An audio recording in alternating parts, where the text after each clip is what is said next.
I'm excited to watch some new films in the best way possible now that UK cinemas are reopening again after lockdown. And this got me thinking about when and how my passion for cinema began. I studied film production for my degree and later became a film studies teacher. I guess you could say that after video games, films are my second passion. I loved watching films for as long as I can remember, but if I can pinpoint a cinematic event from my childhood that stoked this particular fire, it has to be the release of Jurassic Park in 1993. I was 6 at the time, obsessed with dinosaurs, and loved Steven Spielberg's family films and that kind of popular cinema. A Spielberg dinosaur film made with cutting-edge technology led to immense hype, and it's been said that Jurassic Park was my generation's Star Wars. Personally, I feel this to be accurate, because of the film's audience impact, standard-setting use of computer-generated graphics and practical effects, and its box office performance.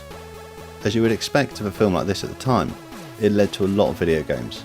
So in this video, I'm discussing my top 5 games based on the Jurassic Park films that I loved to play growing up, in roughly the order I played them. At the end of 1993, just a few short months after the film released, the first Jurassic Park games came out, and I played the NES version by Ocean of America a lot at a friend's house. I thought it was a great game, but I had a Mega Drive and didn't like the 2D platformer that came out for my system. Luckily, Ocean released a very faithful Game Boy version, so I got this and played it loads. The game plays as a top-down shooter with some light exploration and item collecting to get you through the stages. You need to find raptor eggs and keycards to complete the simple objectives. Your field of view is heavily cropped compared to the NES version, and of course it's not in colour, but apart from that this is pretty much the same game. The controls feel a lot less responsive though, particularly when moving diagonally, so it makes the already tricky shooting even more difficult. The music always stood out to me in this game, and although I haven't played it for well over 20 years until I recorded this video, I could vividly remember the entire soundtrack. Well, it turns out it's hardly surprising why it's so memorable, as this game was composed by Jonathan Dunn, the musician famously responsible for the RoboCop theme tune on the Game Boy. He composed several classic soundtracks for games on multiple platforms while working at Ocean Software, including Jurassic Park and RoboCop, Platoon, Total Recall and many others, and he specialised in writing his own audio drivers for the platforms he worked on, lightly lending to his distinct sound. Jurassic Park probably sounds a little better on the NES than the Game Boy, but they're the same compositions and it's a real treat of a video game soundtrack.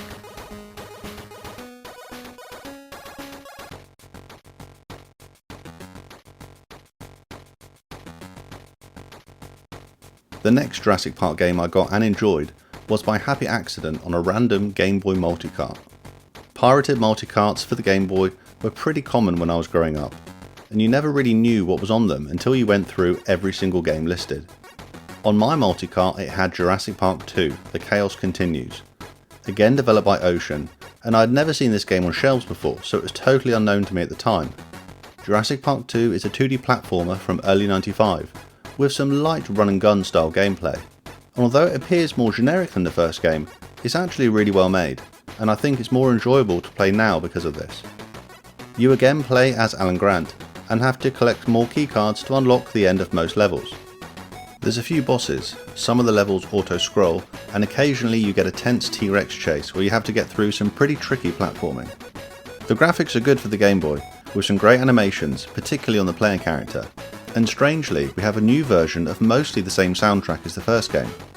It's difficult to find any information about Jurassic Park 2 The Chaos Continues online, as most of it is for the SNES game, which is completely different to this one.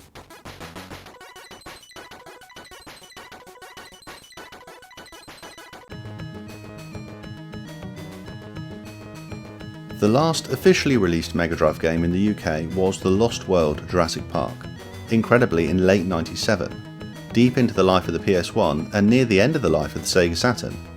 This game was developed by Appaloosa Interactive, best known at the time for the excellent Echo the Dolphin games across all of Sega's consoles, and based on the mid-'97 film sequel of the same name.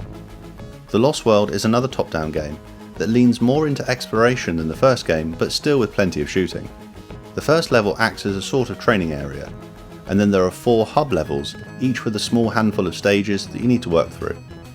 Objectives are mainly collecting and shooting things, but you sometimes have to capture dinosaurs or escort vehicles, and you have your own vehicles to use in some levels too.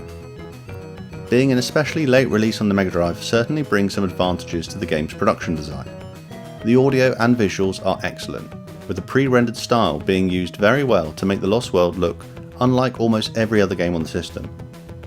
A particular highlight are the boss stages, all of which use various effects to create 3D stages that move impressively fast. The soundtrack is fantastic too. With a different style to Jonathan Dunn's work on the NES and the Game Boy, Attila Hager of Appaloosa builds on his excellent work on Echo 2 The Tides of Time to create a small range of tracks that fit in very well with the jungle locations of The Lost World. Although I had a PlayStation 1 by this point, I still got this game nearly day one, and it stands as one of my favourites on the Mega Drive.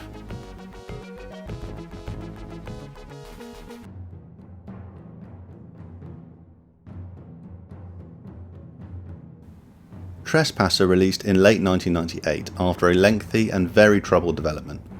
I followed this one in PC Gamer for a long time.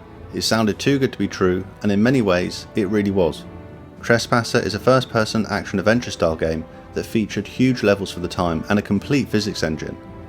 It was a highly ambitious game, positioned as a sort of digital sequel to the Lost World film, and the hype was genuinely big at the time.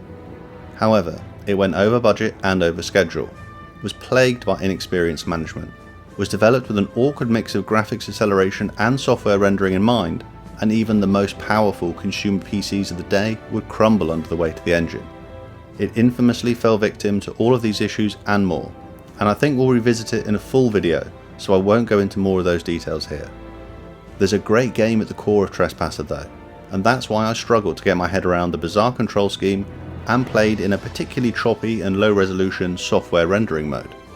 The Lost World is my favourite of the Jurassic Park films, and so the chance to play through more story and content in that specific world led me to love this flawed but immersive game. Trespasser's ambition and strengths shone through enough to generate a committed fanbase in the website Trescom, a place where dedicated gamers are still creating new levels and other assets, which gives the game a life that's still going and doesn't look to end soon.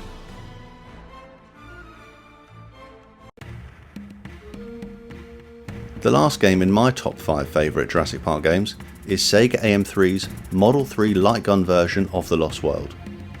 This released in arcades in September 97, and it wasn't AM3's first Jurassic Park arcade game, with the sprite scaling light gun shooter of the first film coming out in 94.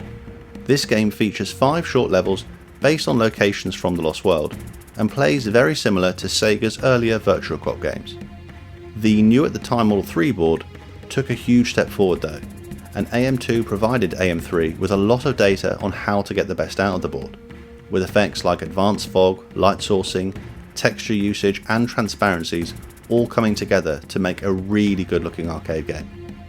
I played this a load in the arcades where I grew up, but in early 98 a special edition released in Japan with a hydraulic cabinet and updated levels. I would love to play this version, but don't expect I'll find one in the wild now.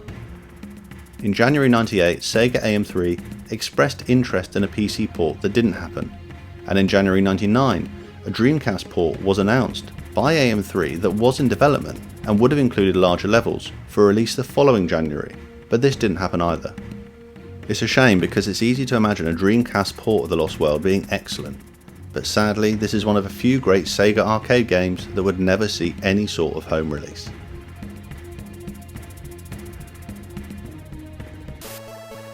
And that's my 5 favourite Jurassic Park games, and you've likely noticed they're all based on the first 2 films. I think they were genuinely great cinema, and the following films really didn't compare as far as I'm concerned.